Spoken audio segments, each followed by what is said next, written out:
peace when you ought not have peace. Joy when you ought not have joy. Power when you ought not have power. Dr. Tony Evans says that's what we get when God's power invades our earthly situation. When you would normally quit, you still got fighting power. Why? Because the spiritual is infusing you in the physical. Celebrating 40 years of faithfulness, this is The Alternative with Dr. Tony Evans, author, speaker, senior pastor of Oak Cliff Bible Fellowship in Dallas, Texas, and president of the Urban Alternative.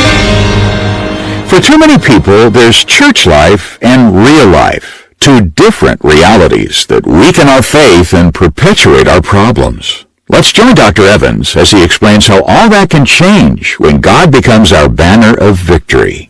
Our name for God today is Jehovah Rophe. The Lord is my banner. It comes out of Exodus chapter 17. And remember, the names of God most normatively come out of the situations in life, scenarios people found themselves in that needed God's divine intervention. Usually they were problems. And these problems needed divine intervention. And so a name of God would be assigned, or God would use that problem to reveal himself. So the bad news today is life has problems. The good news today is God has a name for them. That whatever you're facing, there is a name for God that is applicable to the crisis that you are in. The people of God were discouraged. You always know when you are discouraged. You always know when your faith in God has waned. And the proof of that can be made clear by the amount of complaining you do. Complaining as a way, we all complain from time to time, but complaining as a modus operandi, that is, as the way you are flowing, you're operating by complaint, it's normative to complain, is often an indication of a waning of faith. God's people in Exodus chapter 17 had been complaining because of the lack of water when they had camped at Rephidim. And they complained and God provided. The highlight of their complaint is verse 7, when they said at the end of the verse, is the Lord among us or not? Where is God when you need him most? That was the question that was on the people's mind because things were dry. No water. Things were dry. And life does get dry sometimes. And you need some refreshing. So they just come out of this problem with the water. And isn't it just like life? Soon as one thing gets fixed, another thing breaks.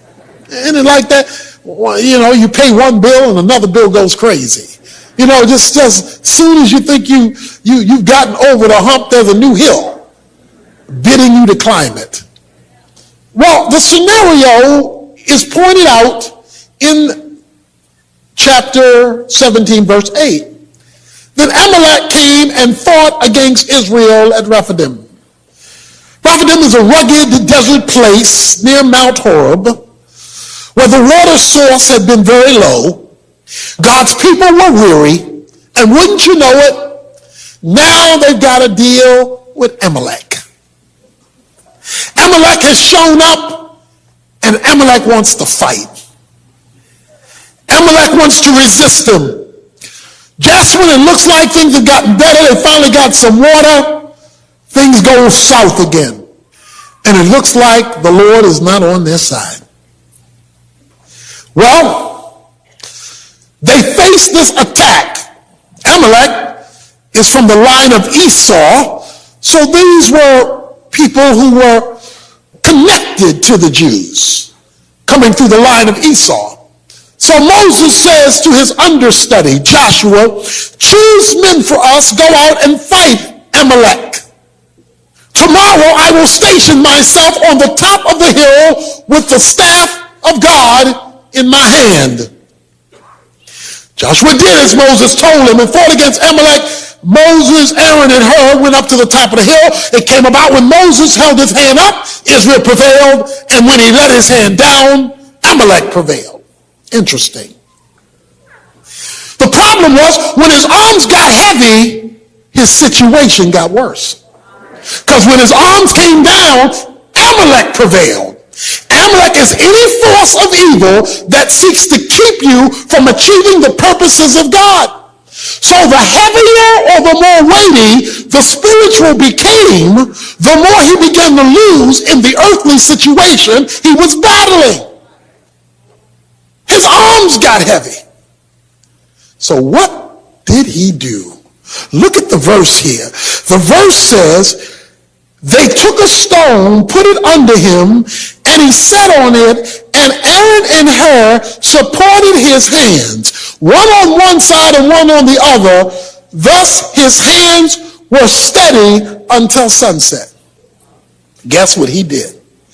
He had two brothers with him, one named Aaron and one named Hur. And you know, their only job was to hold his hands up. Their job was to not allow the heaviness of the spiritual, making contact with God, go down, because they knew if he lost sight of the spiritual due to the tiredness of his arms, the situation was not going to get better by getting rid of the spiritual. Israel would not prevail. The dependence on God would have to be held up. But sometimes in life, you get tired. The reason why God wants you part of a local body is so that you're connected to an Aaron and a Hur. Some people who will hold you up when stuff gets heavy. When you are tired and you want to quit and you want to, come on, somebody knows what it is when you wanted to quit, throw in the towel, and there was somebody whispering in your ear, don't you quit, don't you stop, I'm going to hold you up, I'm going to be here for you, I'm going to support you, I'm not going to let you go down. The reason you need somebody in your life who will keep your hands Godward is because sometimes things get heavy. And you don't want to pray, and you don't want to talk to God, and you don't want to hear the Bible, and you know, things get heavy, and you need somebody, because look, if there were no Aaron, and there were no Hur, and things got too heavy, and he dropped, everybody lost. Because Amalek, evil, prevailed. They're so engaged in the fight that they are totally unaware that their winning or losing had nothing to do with their fight. Their winning or losing didn't matter how it had nothing to do with the power of positive thinking. I'm more determined, he ain't gonna beat me, I'm gonna beat him. All that may have been going on, but their winning or losing had nothing to do with that. It had to do with Moses' arms. If his arms were up, Israel prevailed. If his arms were down, Israel didn't prevail, no matter how determined they were. Could it be that the reason why your Amalek won't go away is because you think it's what you're doing that will determine the outcome? Now, what you're doing is important. There is a role you play down here, but what you are doing is never sufficient if there's evil tied to the problem. What many of us don't realize is many of the problems we're facing have to do with demons. They're just using folk. So you're absolutely correct when you say you ain't nothing but the devil. Behind a lot of the stuff we're dealing with is demonic expression. So you just dealing with your physical is not addressing that. You may push it away for a while. You may manage it for a while, but you won't address it unless heaven gets involved, unless there is a banner. Joshua fought on the ground. Moses went up to the mountain with support. Verse 13 is the conclusion. So Joshua overwhelmed Amalek and his people with the edge of the sword. He won. Write this down. Verse 14. The Lord says to Moses, you write this down in a memorial and you recite it to Joshua. In other words, put it on the record. So I'm trying to give us the record today, and the record I'm trying to give you is this. When you're fighting your battles, whatever battle those are that you're fighting, you do two things, not one. You give your best in the valley while holding up the banner on the hill. And you get all the help you need to keep your hands high as you wait to overwhelm that which is right now overwhelming you. You may be under the circumstances. I cannot guarantee there will be no Amaleks. I can guarantee Amalek doesn't have to have you. But you've got to be on that mountain. There must be that spiritual presence, that spiritual commitment. And so he says right in the book that I will utterly block out the memory of Amalek from under heaven. Whoa. Let's get this straight. I'm going to read too fast. What I want to write down in the book is I want to get rid of all of Amalek, not part of Amalek. See, the reason why some of us are losing is we still want to play around with Amalek. We want to get rid of half of Amalek, most of Amalek. God says, I want to blot out Amalek. I want to fully deal with the evil associated with the situation. See, what we want to do is have a part-time victory because we like some of the folk in Amalek. Okay? We don't want to blot them all out. Let me tell you why he wanted to blot out Amalek. This is very important. He wanted to blot out Amalek because he knew that if he did not get rid of Amalek, it would come back. It would come back to haunt you. Listen, if you have cancer, you don't want like a little piece of cancer hanging around and be all excited, well, we got most of it. Because it will come back with a vengeance. It will come back with a vengeance. He says, I will utterly block them out. 1 Samuel 15, God tells Saul, get rid of Amalek. He tells him in 1 Samuel 15, you get rid of Amalek and you get rid of them all. He got rid of most of them, but kept a few around as trophies. He kept some trophies around of look what I did with Amalek. God said, get rid of them all. He said, let me keep a few so that I can, and then he went to church. It says he went to sacrifice and worship God. God, look what I did. I got rid of most of Amalek. God sent Samuel to Saul. And Samuel said, you are no longer king. For you did not listen and obey the voice of the Lord your God. And then he gives him that famous verse which says, obedience is better than worship, than sacrifice. I said, get rid of them all. You kept a few around, whether for sympathy, whether for bragging rights, you kept a few around. The man who killed Saul was from Amalek. Because he did not follow God, his murderer, or the one who assisted him in his suicide, was from Amalek. When God says get rid of it all, he's not trying to be mean. He knows it'll come back with a vengeance. He says, I want to utterly block them out. I want to remove them. I want to get rid of all of the evil. Because some of us are still hanging out with some of the evil. It keeps coming back. We don't have it as full-time evil. We have it as part-time evil. Or maybe we don't have it as part-time evil. We just give it visitation rights. But then visitation rights become squatters' rights. And now it makes itself home again. And you wonder why it's worse. Because he says, I want to blot out Amalek, which represents the evil that is resisting you from reaching God's purpose for your life. He says you must address it all. You don't hang out with a little bit of pornography just because you got rid of a lot of it. So we think because we got rid of half of Amalek that there is victory. He says, I want to blot it out. I want to remove it completely so that there is victory completely. So you name it.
That is upon you, and I'm not hating. What I'm trying to say is that the spiritual and the physical must be joined, but the goal must be blotting it out, not tinkering with it. More from Dr. Evans on why a partial victory isn't enough when he continues our message in just a moment. First, though, you can dig even deeper into today's subject and put the principles to work with the help of Tony's popular devotional, Experience the Power of God's Names.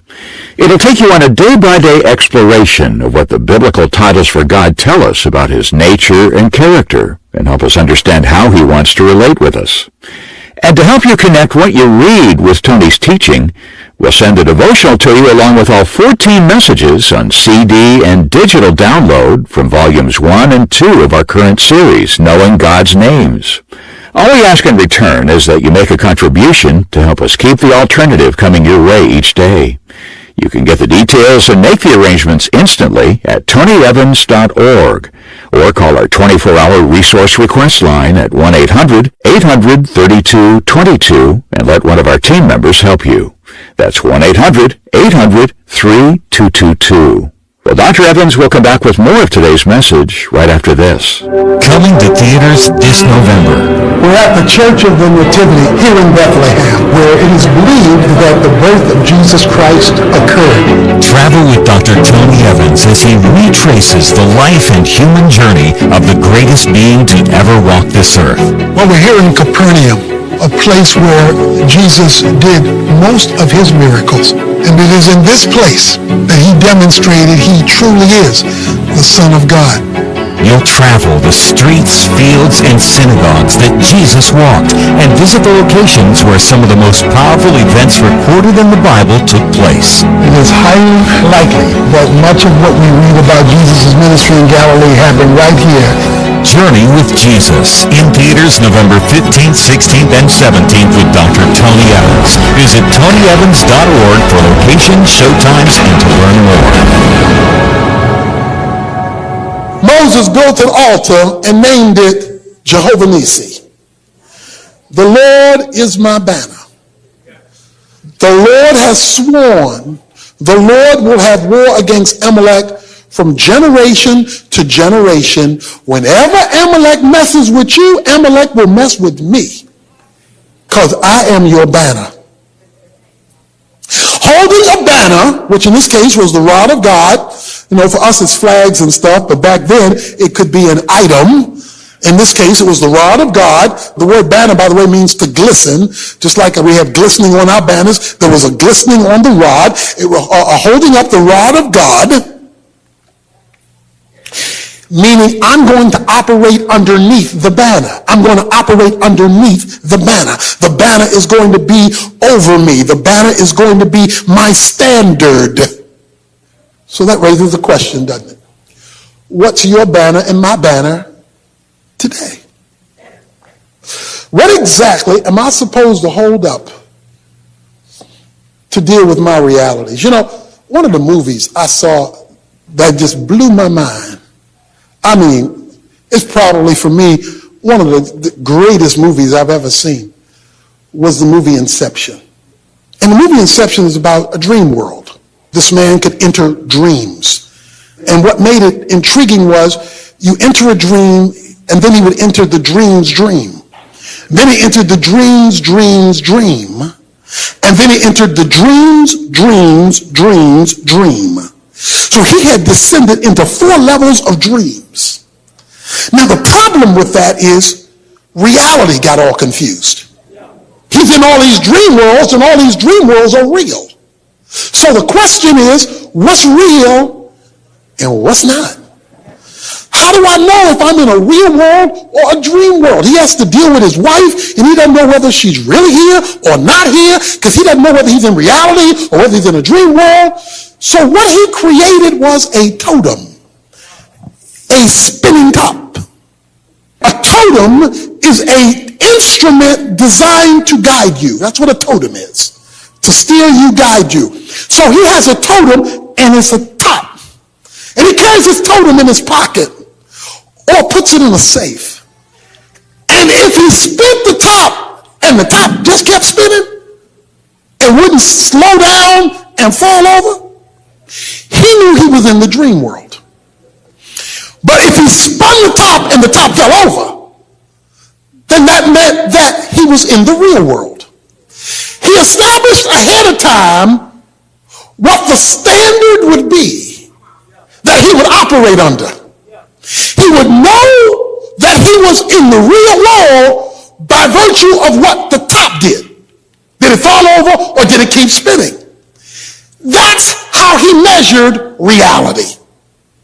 You see, stuff in life can get so confusing, you don't know if you're coming or going.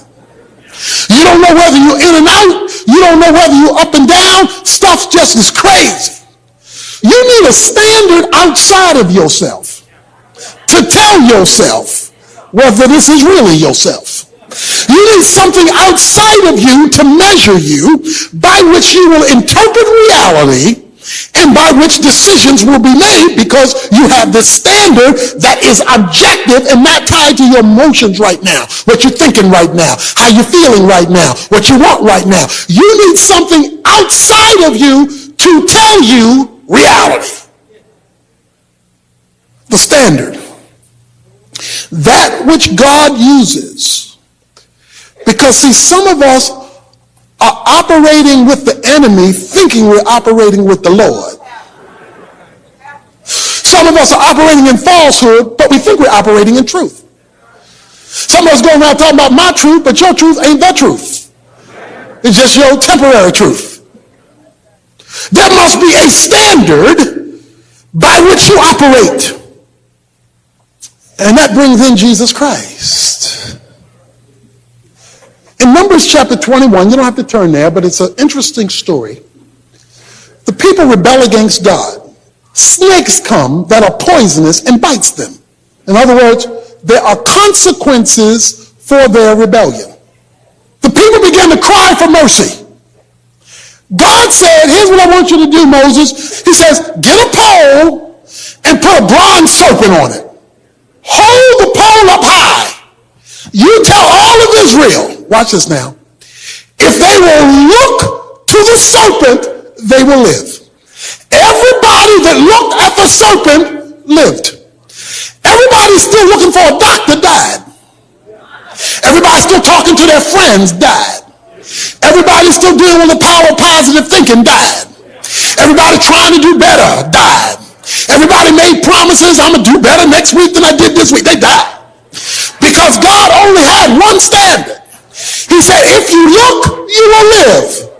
Everybody who looked lived. Everybody who had other reasons why they needed to do something else died. They chose their own standard based on their own thinking. The New Testament in John 3 uses that very same illustration pointing to Jesus. It says in John 3, as Moses lifted up the serpent in the wilderness, so must the Son of Man be lifted up. And everybody who looks toward him will live. And everybody who doesn't will die. I don't care how good you are. I don't care how much you try. If you've not learned to hold up Jesus, if you've not learned to make him the standard under which you operate, then all your hard work, all your good efforts will appeal to nothing, because Because God says you must operate under my standard. And in John chapter 12, he says that I'm going to be lifted up and I'm going to be the standard. And he says, when I am lifted up, if you point toward me, I will be your victory. Because a standard, a banner, was a standard that declared victory. In other words, what I'm trying to say to you is while you're doing everything you're supposed to do on the ground, unless you are pointed toward Jesus Christ, unless you're operating by his will, his word, and his standard, you don't have the spiritual help you need to deal with the battles you're battling down here.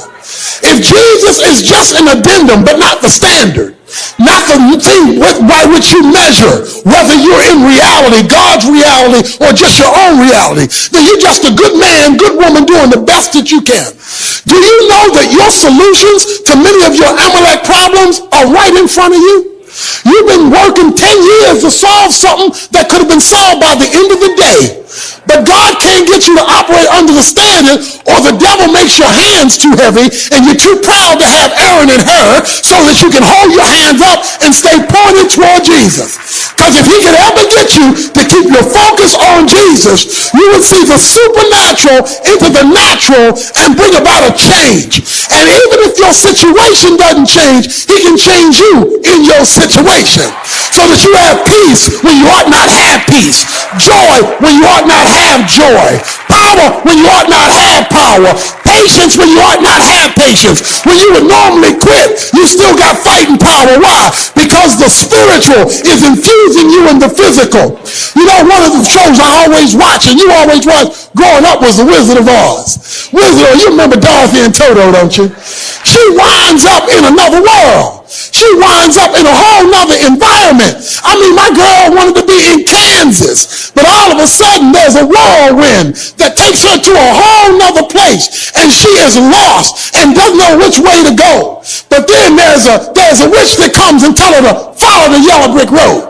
All you got to do is walk down the yellow brick road, because at the end of the road there's this city called Oz. And if you go in the city called Oz, there's a guy there. There is a God there who can show you which way to go. So she starts walking down the yellow brick road, picks up a few friends along the way, and makes her way, because she wants to go back home to Kansas. She wants to go back to her peaceful environment where she was raised. She finally gets to Oz and gets to the wizard. She says, I came here because I want to go back home to Kansas. And I can't believe the end of the movie. The end of the movie, the Wizard of Oz says, you could have gone back to Kansas any old time you wanted to. From the time you were in this mess, you could have been going back to Kansas. Because he said, all this stuff is all up in your head. And if your head was straight, all you had to do was click, click, click, and you go back to Kansas. Victory was right there in front of you. Victory has been there all the time. Because all you got to do is click, click, click, and you go back to Kansas. And when my girl click, click, click, all of a sudden she woke up and she was back home again. God is saying, I know you trying this and trying that and trying the other, but if you ever visit Jesus right and you go click, click, click, you'll be amazed. He can flip it, twist it, turn it, and tweak it, and give you victory over the Amaleks in your life. Dr. Tony Evans, talking about how God's power can invade our earthly circumstances. If you'd like to have a copy of today's message to review on your own or pass along to a friend, you can get it as a part of Tony's current teaching series, Knowing God's Names. For a limited time, you can receive all 14 messages in this powerful 2-volume series as our gift, including some lessons we won't have time to present on the air. And as an added bonus, we'll also include that companion daily devotional I mentioned earlier, Experience the Power of God's Names. Just visit us at tonyevans.org, make a contribution to help us keep Tony's teaching on this station, and we'll send you both of these powerful resources as a way of saying thanks. Remember, we depend completely on your support to continue this important ministry. You can find us at tonyevans.org or reach out to our Resource Center by calling 1-800-800-3222. Team members are standing by around the clock to help with your resource request. Again, that's 1-800-800-3222. Well, next time, we have a special treat for you. We're airing the first in a series of messages called Tony Evans Top 40, 40 Powerful Sermons Over 40 Years. These are some of the messages that have made a huge impact during the course of our work here, and you won't want to miss them. Be sure to join us. The Alternative with Dr. Tony Evans is brought to you by the Urban Alternative and is celebrating 40 years of faithfulness thanks to the generous contributions of listeners like you.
related to you make me smile. I know you are doing hard work to make things possible. I want to let you know that I am with you, and I will be forever.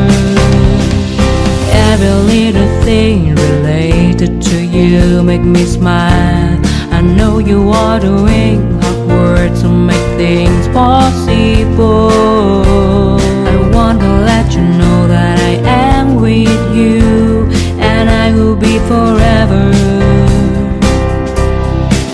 When you talk, I want to listen to you for hours. When you are there beside me, I feel like looking at you all the time. My love for you will never really change. Just want to tell you that you mean a lot to me.